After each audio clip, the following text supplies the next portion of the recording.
nagustuhan ni Amara yung niluto ko sa kanya, malunggay at saka kalabasa nung nakaraang linggo, kaya nagtry naman ako ulit. Dinurog ko muna yung malunggay at binalatan ko na yung kalabasa at nilagay ko na sa rice cooker kasi papakuluan ko muna siya, papalambutin ko muna bago ko siya i-blender.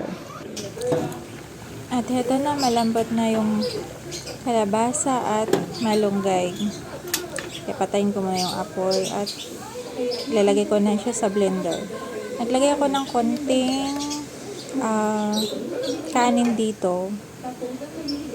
Konti lang yung kanin na nilagay ko para may medyo malasahan naman niya. Tsaka masarap naman yung kalabasa. Tsaka i-blender ko na siya.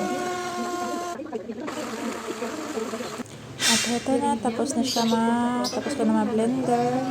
Nalagay ko na sa plato. At ready na yung baby namin na kumain.